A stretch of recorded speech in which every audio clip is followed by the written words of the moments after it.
If you have the opportunity to visit New Orleans, you'll be sure to indulge in beignets, a square-shaped donut. Now, I'm making a version with a warm truffle center.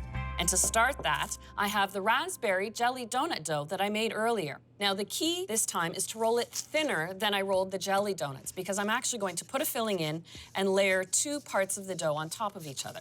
So I'm looking for a rectangle about 15 by 18 inches.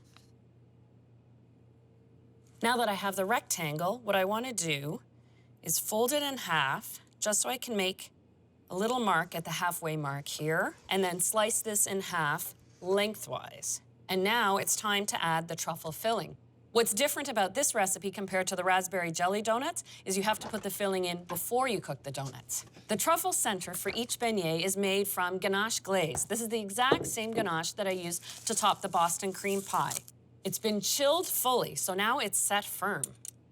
Put in just little teaspoonfuls of the ganache. At this point, the ganache doesn't have to be rolled or shaped. I'm not making truffles. This is, of course, going to turn into a melted goo. And there we go. So I take my dough and then press close to that truffle center so that you don't have any air within it. So now I've got it lined up this way. And then with my hands, I do the same thing, going horizontally, pressing out any air pockets. And now you can see the nice lines where I can follow to cut and trim off any excess dough and cut around the truffle center into the square shape. And there we go, individual truffle center beignets. I'll line them up onto my baking tray. And the final step, to ensure that you have that seal, that the truffle filling won't leak out of your beignets, use the soft or round side of the cutter, so the opposite that you use to cut, and just gently press that, and that will seal the dough right around the truffle filling. And there we go. And of course, I have to let the beignets sit for a good 30 minutes for them to rise up a little bit more. Cover them with some plastic. So I have a batch here that have rested for 30 minutes.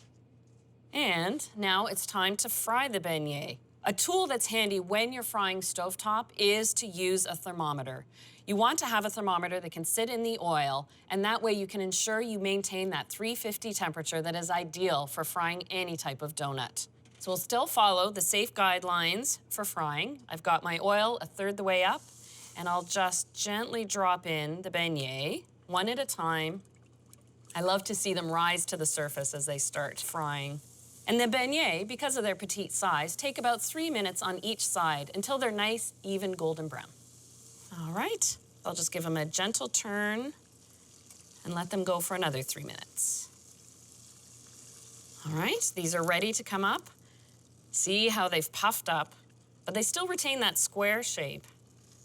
Patience is the key here. Hot out of the fryer, you don't want to dust them with the icing sugar. Let them cool for a good 2 to 3 minutes. These have now cooled enough that they can be generously dusted. And that really is the New Orleans way. A thick coating of icing sugar so it gets everywhere when you eat it. Can't hide the evidence you've been eating beignet. Then you tear into one. Oh, and look at that beautiful, warm truffle center. This is just screaming for a cup of chicory coffee beside it.